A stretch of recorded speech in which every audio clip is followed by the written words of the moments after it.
Silicon Valley is obsessed with disruption.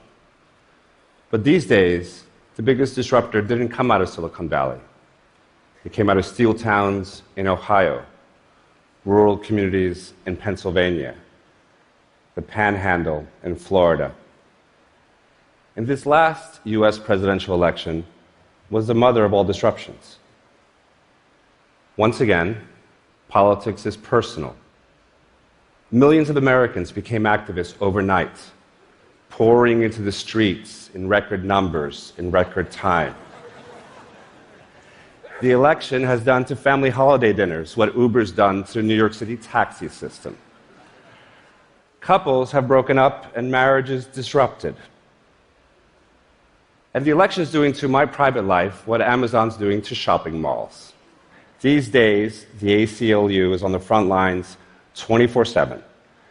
And even if I manage to sneak away for a couple of miles on the treadmill, any cardio benefit I get is instantly obliterated when I read another presidential tweet on the headline scroll. Even my secret pleasure of studying the Italian painters has been infected by politics. Now, I study, even stalk, the old masters. This is my desk with a postcard exhibition of some famous and obscure paintings, mostly from the Italian Renaissance. Now, art used to provide me with a necessary break from the hurly-burly of politics in my daily work at the ACLU, but not anymore. I was at the Women's March in San Francisco the day after inauguration, and the crowd was chanting, "This is what democracy looks like, this is what democracy looks like." And there I was, holding my sign and my umbrella in the rain, and I flashed on an old painting that first captivated me many years ago. I struggled to remember the different pieces of an actual painting of good and bad government.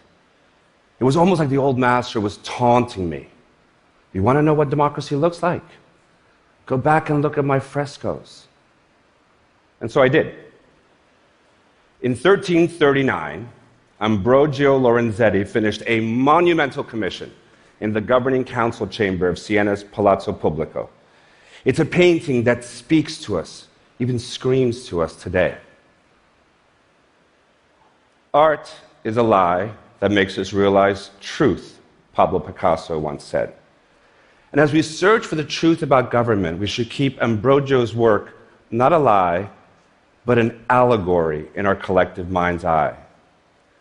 During Lorenzetti's time, the political legitimacy of Italian city-states was often on very shaky ground. Siena was a republic, but there had been enormous unrest in the 2 decades leading up to the commission. Siena's political leaders, who would literally govern under the eyes of these allegorical figures, were Lorenzetti's intended audience. He was cataloging the obligations of the governing to the governed. Now, you can spend years studying these frescoes. Some scholars have.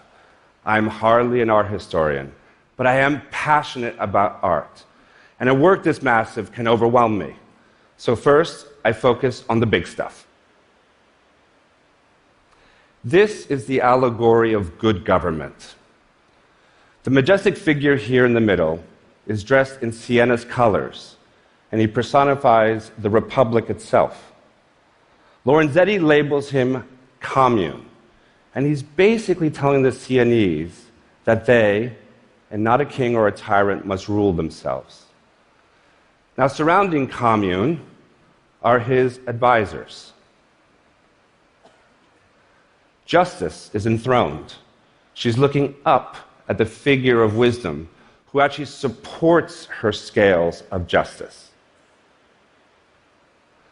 Concord, or harmony, holds a string that comes off the scales of justice that binds her to the citizens, making them all compatriots in the republic. And finally, we see peace. She looks chilled out, like she's listening to Bob Marley. When good government rules, peace doesn't break a sweat.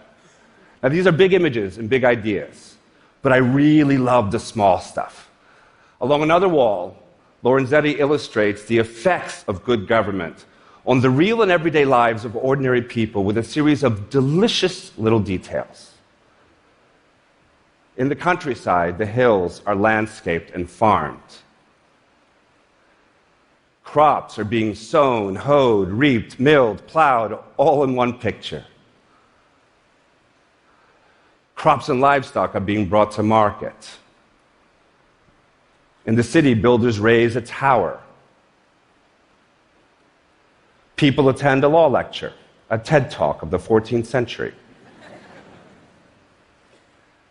School children play. Tradesmen thrive. Dancers, larger than life, dance with joy.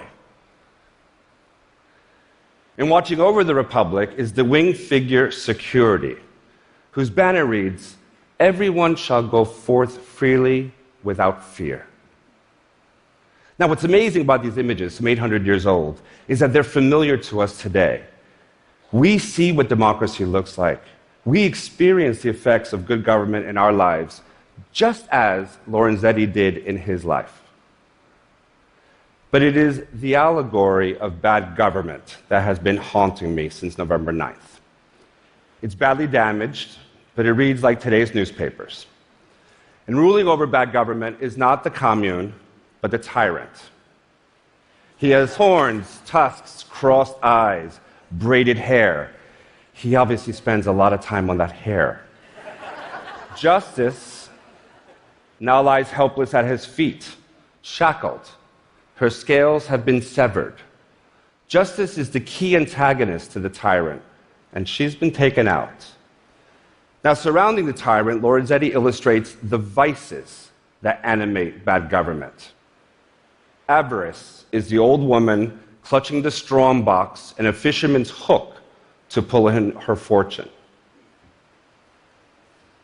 Vainglory carries a mirror, and Lorenzetti warns us against narcissistic leaders who are guided by their own ego and vanity. On the tyrant's right is cruelty.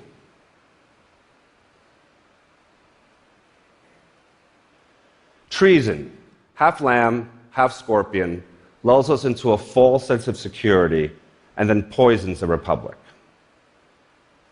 Fraud, with the flighty wings of a bat.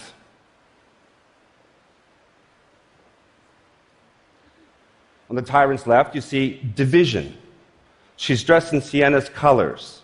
Si and no are painted on her body. She uses a carpenter's saw to chop her body in half. And fury wields the weapons of the mob, the stone and knife.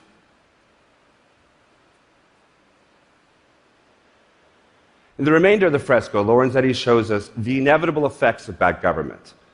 The civic ideals celebrated elsewhere in this room have failed us, and we see it. The once beautiful city is falling to pieces, the countryside barren, the farms abandoned, many are in flames.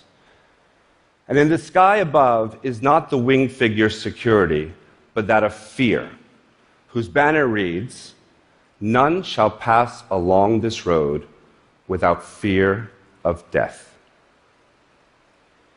Now, the final image, and the most important one really, is one that Lorenzetti did not paint. It is of the viewer. Today, the audience for Lorenzetti's frescoes is not the governing, but the governed.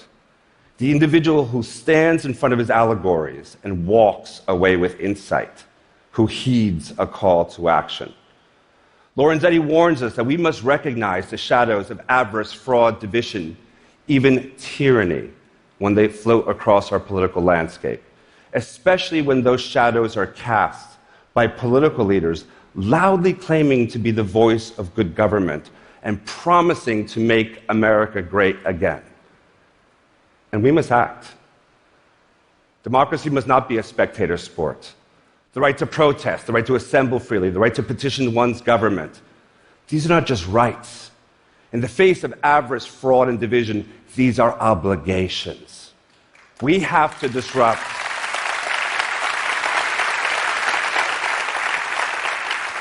We have to disrupt our lives so that we can disrupt the amoral accretion of power by those who would betray our values. We and we the people must raise justice up and must bring peace to our nation and must come together in concord. And we have a choice. We can either paint ourselves into the worst nightmare of Lorenzetti's bad government, or we can stay in the streets. Disruptive, messy, loud. That is what democracy looks like. Thank you.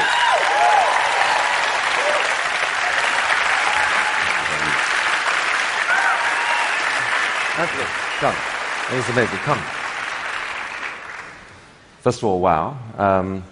Obviously, many people passionately, you spoke to many people passionately here. I'm sure there are other people here who'd say, look, Trump was elected by 63 million people. He's far from perfect, but he's trying to do what he was elected to do. Shouldn't you give him a chance? I think we have to recognize the legitimacy of him as president versus the legitimacy of his policies. And when so many of the policies are contrary to fundamental values, that we're all equal under the law, that we're not judged by the color of our skin or the religion we worship, that we have to contest those values, even as we recognize and honor the fact that our democracy rendered us a president who is championing those values.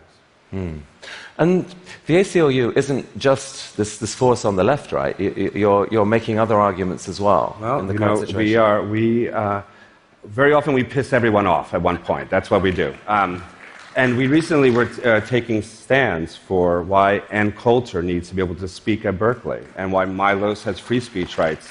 And we even wrote a blog that almost burnt the house down among some of our members, unfortunately, when we talked about the fact that even Donald Trump has free speech rights as president.